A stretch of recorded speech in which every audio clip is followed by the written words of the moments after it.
When I say the house of the wounded healer, everybody perks up. What is that?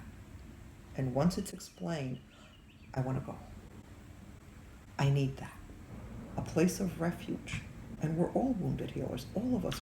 So Paco and I work with a lot of people who care for others, and it brought us to the idea that this could be a place where they could come to mend as well as teach. One of the things that we offer in Jajome es la paz y el silencio y el sanación.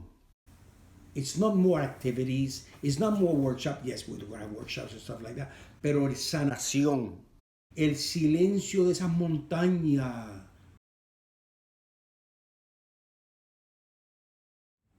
We are wrapping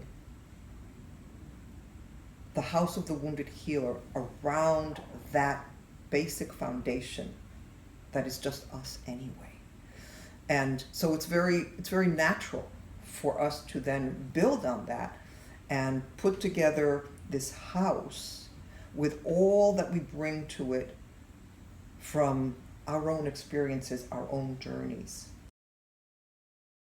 We're opening the doors, in addition, for other healers, other friends, other teachers to come and make their offerings in this place for our guests. Originally, when we began to have a conversation about this, said, what is it that wounded healers need? And they need lots of different kinds of things. But one in particular thing that we said was, sometimes wounded healers need to be alone. And it could be that it has nothing to do with spiritual practice. It could be that they come just because they're a social worker or a police officer or a lawyer or a teacher, and within their work, they just are so spent and empty that they can't give anything else anymore until they are able to recover a little bit for themselves. This is your home then. If that's where you are, this is your home. But we need to invite people to this because we have the idea, it took flight, and now we need to put a foundation under it.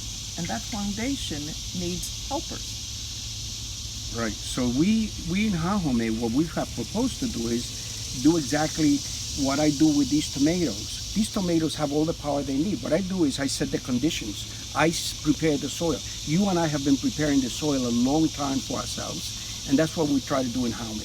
Create the conditions so people can come in and find their own empowerment, their own energy, their own spiritual force.